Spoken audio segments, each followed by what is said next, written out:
Hi ನಮಸ್ತೆ ಎಲ್ಲರಿಗೂ. ನಾನು ರುಕ್ಮಿಣಿ. ಇವತ್ತೊಂದು ಸೋಯಾನ ಯೂಸ್ ಮಾಡಿ ರೈಸ್ ಬಾತ್ ಮಾಡ್ತಾ ಇದ್ದೀನಿ. ತುಂಬಾನೇ ಆರೋಗ್ಯಕ್ಕೆ ಒಳ್ಳೆಯದು ಮತ್ತೆ ತುಂಬಾ ಚೆನ್ನಾಗಿ ಕೂಡ ಇರುತ್ತೆ. ಬೆಳಗಿನ ಬ್ರೇಕ್‌ಫಾಸ್ಟ್‌ಗೆ ಆಗ್ಬೋದು, ಇಲ್ಲ ಸಂಜೆ ಡಿನ್ನರ್‌ಗೆ ಆಗ್ಬೋದು, ಇಲ್ಲ ಮಕ್ಕಳಿಗೆ ಲಂಚ್ ಬಾಕ್ಸ್‌ಗೆ ಆಗ್ಬೋದು. ಯಾವುದು ಬೇಕಾದ್ರೂ ಮಾಡ್ಕೊಡ್ಬೋದು. ತುಂಬಾನೇ ಸೂಪರ್ ಆಗಿ ಮತ್ತೆ ಟೇಸ್ಟಿಯಾಗಿ ಬರುತ್ತೆ. ಅಷ್ಟೇ ಆರೋಗ್ಯಕ್ಕೂ ಒಳ್ಳೆಯದು ಕೂಡ. ಯಾರ್ಯಾರು ನನ್ನ ಚಾನಲ್ ನೋಡ್ತಾ ಇದ್ದೀರಾ ದಯವಿಟ್ಟು ಸಬ್ಸ್ಕ್ರೈಬ್ ಮಾಡ್ಕೊಳ್ಳಿ. ಬನ್ನಿ ಹೇಗೆ ಮಾಡೋದು ಅಂತ ನೋಡ್ಕೊಳ್ಳೋಣ. ನಾನಿಲ್ಲಿ ಸೋಯಾ ಬಾತ್ ರೈಸ್ ಬಾತ್ ಮಾಡೋಕ್ಕೋಸ್ಕರ ಒಂದು ಬೌಲಿಗೆ 1 ಕಪ್ ಆಗೋಷ್ಟು ಸೋಯಾ ತೊಗೊಂಡಿದ್ದೀನಿ. ಆದಷ್ಟು ಒಳ್ಳೆ ಸೋಯಾನೇ ತೊಗೊಳ್ಳಿ. ಇದಕ್ಕೆ ಸ್ವಲ್ಪ ಬಿಸಿನೀರು ಸೇರಿಸ್ಕೊಂಡು ಸ್ವಲ್ಪ ಅರಿಶಿನ ಪುಡಿ ಮತ್ತು ಸ್ವಲ್ಪ ಉಪ್ಪು ಹಾಕಿ ಇದನ್ನು ಚೆನ್ನಾಗಿ ಒಂದು 15 ನಿಮಿಷ ನೆನೆಯಕ್ಕೆ ಬಿಡೋಣ. ಬಿಸಿನೀರು ಹಾಕಿ ನೆನೆಸೋದ್ರಿಂದ ಚೆನ್ನಾಗಿ ನೆನ್ಕೊಳ್ಳುತ್ತೆ. ಆಮೇಲೆ ಬೇಕಾದ್ರೆ ಇದನ್ನು ಚೆನ್ನಾಗಿ ತೊಳ್ಕೊಬೋದು. ಇದನ್ನು ಸೈಡಿಗೆ ಎತ್ತಿಟ್ಟು ಒಂದು ಬೌಲಿಗೆ 1 ಗ್ಲಾಸ್ ಆಗೋಷ್ಟು ನಾನು ನಾರ್ಮಲ್ ಅಕ್ಕಿ ತೊಗೊಂಡಿದ್ದೀನಿ. ನನ್ನ ಮನೇಲಿ ಯಾವ್ದು ಮಾಡ್ತೀನಿ ಅದೇ. ಇದನ್ನೇ ನಾನು ನೆನ್ಸಕ್ಕೆ ಹೋಗಲ್ಲ. ಡೈರೆಕ್ಟಾಗಿ ತೊಳೆದು ನಾನು ಸೇರಿಸ್ಕೊಳ್ತೀನಿ ಬಾತಿಗೆ.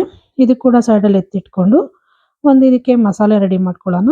ಮಸಾಲೆ ರೆಡಿ ಮಾಡ್ಕೊಳ್ಳೋಕ್ಕೋಸ್ಕರ ಒಂದು ಸಣ್ಣ ಮಿಕ್ಸಿ ಜಾರಿಗೆ 1/4 ಕಪ್ ಆಗೋಷ್ಟು ತೆಂಗಿನಕಾಯಿ ತೊಗೊಂಡಿದ್ದೀನಿ ತುರಿದು. ಆಮೇಲೆ ಒಂದು 3ರಿಂದ 4 ಹಸಿರು ಮೆಣಸಿನ್ಕಾಯಿ, ಆಮೇಲೆ ಸ್ವಲ್ಪ ಪುದೀನ ಸೇರಿಸ್ಕೊಂಡಿದ್ದೀನಿ. ಆಮೇಲೆ ಸ್ವಲ್ಪ ಕೊತ್ತಂಬರಿ ಸೊಪ್ಪು ಕೂಡ ಸೇರಿಸ್ಕೊಂಡಿದ್ದೀನಿ. ಒಂದು ಈರುಳ್ಳಿ ಮೀಡಿಯಮ್ ಸೈಜು ಸೇರಿಸ್ಕೊಳ್ಳೋಣ. ಇಷ್ಟೇ. ಆಮೇಲೆ ಈಗ ಸ್ವಲ್ಪ ನೀರು ಹಾಕ್ಕೊಂಡು ಸಣ್ಣಕ್ಕೆ ರುಬ್ಕೊಂಬರ್ತೀನಿ. ಸಣ್ಣಕ್ಕೆ ಪೇಸ್ಟ್ ಮಾಡ್ಕೊಳ್ಳೋಣ. ಪೇಸ್ಟ್ ಮಾಡ್ಕೊಂಡಿದ್ದೀನಿ ಕೂಡ ನೋಡಿ. ಇವಾಗ ಇಷ್ಟು ಪೇಸ್ಟ್ ಮಾಡಿಕೊಂಡ್ರೆ ಸಾಕು.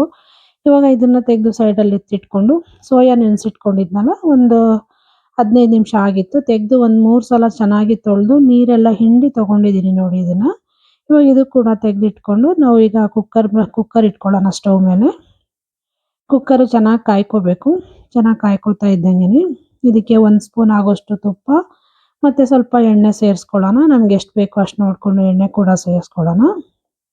ತುಪ್ಪ ಮತ್ತು ಎಣ್ಣೆ ಕೂಡ ಚೆನ್ನಾಗಿ ಬಿಸಿ ಆಗ್ತಾ ಇದ್ದಂಗೆ ನಾನಿಲ್ಲಿ ಸ್ವಲ್ಪ ಸ್ಪೈಸಸ್ಗಳನ್ನ ಹಾಕ್ಕೊಳ್ತೀನಿ. ಚಕ್ಕೆ, ಲವಂಗ, ಪಲಾವ್ ಎಲೆ, 1 ಏಲಕ್ಕಿ, ಆಮೇಲೆ ಸೋಂಪು ಕಾಳು. ಜಾಸ್ತಿ ನಾನು ಮಸಾಲೆ ಐಟಮ್ ಏನು ಜಾಸ್ತಿ ಸೇರ್ಸೋಕ್ಕೆ ಹೋಗಲ್ಲ. ಸಿಂಪಲ್ಲಾಗಿ ಸೇರಿಸ್ಕೊಂಡ್ರೆ ಸಾಕು. ಇಷ್ಟನ್ನು ಸೇರಿಸ್ಕೊಂಡು ಸ್ವಲ್ಪ ಫ್ರೈ ಮಾಡಿ ಇದನ್ನು. ಇವಾಗ ಒಂದು 3 ಹಸಿರು ಮೆಣಸಿನ್ಕಾಯಿ ನೋಡಿ ಈ ರೀತಿ ಮಧ್ಯ ಕಟ್ ಮಾಡಿ ಸೇರಿಸ್ಕೊಂಡಿದ್ದೀನಿ. ಇದನ್ನು ಕೂಡ ಒಂದು ಸ್ವಲ್ಪ ಫ್ರೈ ಮಾಡ್ಕೊಳ್ಳೋಣ. ಸ್ವಲ್ಪ ಫ್ರೈ ಆಗ್ತಾ ಇದ್ದಂಗೆ ಇವಾಗ ಮೀಡಿಯಮ್ ಸೈಜು 2 ಈರುಳ್ಳಿ ನಾನಿಲ್ಲಿ ಸೇರಿಸ್ಕೊಳ್ತಾ ಇದ್ದೀನಿ. ಇದನ್ನು ಇವಾಗ ಚೆನ್ನಾಗಿ ಫ್ರೈ ಮಾಡ್ಕೊಳ್ಳೋಣ. ಇದರಲ್ಲಿರೋ ಹಸಿ ಸ್ಮೆಲ್ಲೆಲ್ಲ ಹೋಗಬೇಕು. ಆ ರೀತಿ ಇದನ್ನು ಚೆನ್ನಾಗಿ ಫ್ರೈ ಮಾಡ್ಕೊಳ್ಳೋಣ. ನೋಡಿ ನೀಟಾಗಿ ಮೀಡಿಯಮ್ ಫ್ಲೇಮಲ್ಲಿ ಇಟ್ಕೊಂಡು ಇದು ಹಸಿ ಸ್ಮೆಲ್ ಹೋಗಬೇಕು ಮತ್ತು ಒಳ್ಳೆ ಫ್ಲೇವರ್ ಬರಬೇಕು.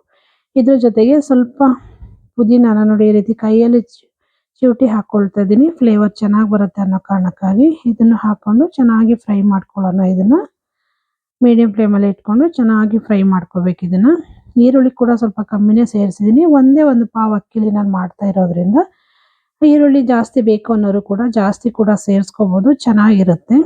ಇವಾಗ ನೋಡಿ 1 ಸ್ಪೂನ್ ಆಗೋಷ್ಟು ನಾನಿಲ್ಲಿ ಶುಂಠಿ ಬೆಳ್ಳುಳ್ಳಿ ಪೇಸ್ಟ್ ಹಾಕ್ಕೊಳ್ತೀನಿ. ಅದು ಕೂಡ ಹಾಕ್ಕೊಂಡು ಅದರಲ್ಲಿರೋ ಹಸಿ ಸ್ಮೆಲ್ ಕೂಡ ಹೋಗೋವರೆಗೂ ಚೆನ್ನಾಗಿ ಇದನ್ನು ಕೂಡ ಫ್ರೈ ಮಾಡ್ಕೊಳ್ಳೋಣ. ಹಸಿ ಸ್ಮೆಲ್ ಎಲ್ಲ ಹೋಗಬೇಕು ಈರುಳ್ಳಿ ಬೆಳ್ಳುಳ್ಳಿ ಪೇಸ್ಟಲ್ಲಿ. ಆ ರೀತಿ ಚೆನ್ನಾಗಿ ಇದನ್ನು ಫ್ರೈ ಮಾಡ್ಕೊಬೇಕಾಗತ್ತೆ.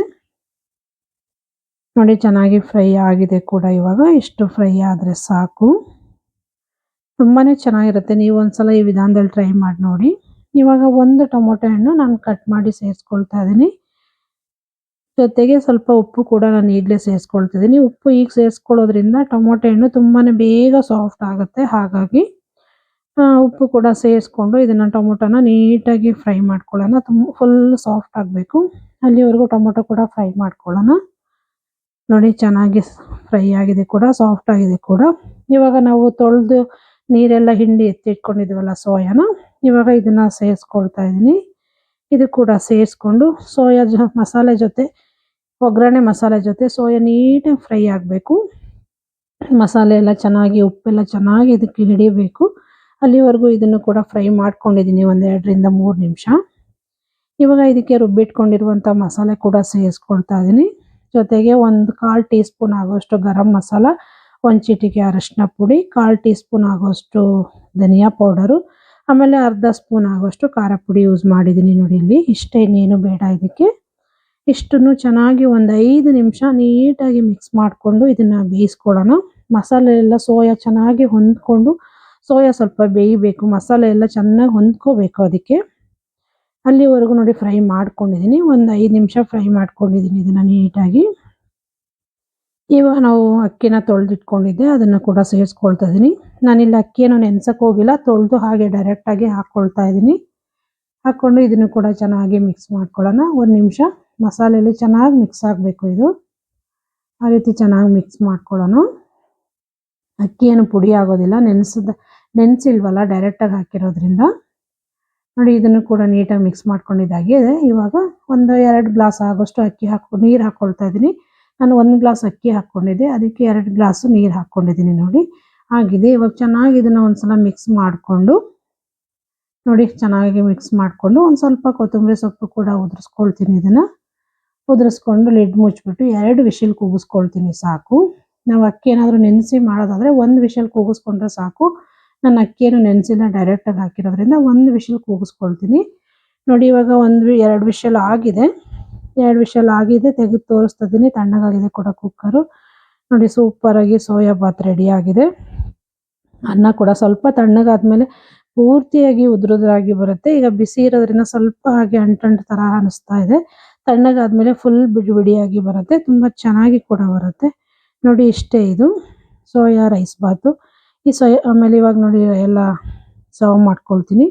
ಈ ಸೋಯಾ ರೈಸ್ ಬಾತ್ ನಿಮ್ಗೆ ಇಷ್ಟ ಆಗಿದೆ ಅಂದ್ಕೊಳ್ತೀನಿ. ಇಷ್ಟ ಆದರೆ ನೀವು ಒಂದ್ಸಲ ಈ ವಿಧಾನದಲ್ಲಿ ಟ್ರೈ ಮಾಡಿ ಹೇಗೆ ಬಂತು ಅಂತ ಕಾಮೆಂಟ್ ಮೂಲಕ ತಿಳಿಸಿ. ಹೀಗೆ ನೋಡ್ತಾ ಇರಿ, ಸಪೋರ್ಟ್ ಮಾಡ್ತಾ ಇರಿ ಅಂತ ಕೇಳ್ಕೊಳ್ತೀನಿ. ದಯವಿಟ್ಟು ಅಡುಗೆ ಮನೆ ಚಾನಲ್ನ ಸಬ್ಸ್ಕ್ರೈಬ್ ಮಾಡ್ಕೊಳ್ಳಿ, ಸಪೋರ್ಟ್ ಮಾಡಿ. ಹಾಗೂ ಇನ್ನಷ್ಟು ಈಸಿ ರೆಸಿಪಿಗಳಿಗಾಗಿ ಚಾನಲ್ನ ಸಬ್ಸ್ಕ್ರೈಬ್ ಮಾಡ್ಕೊಳ್ಳಿ. Thank you for watching.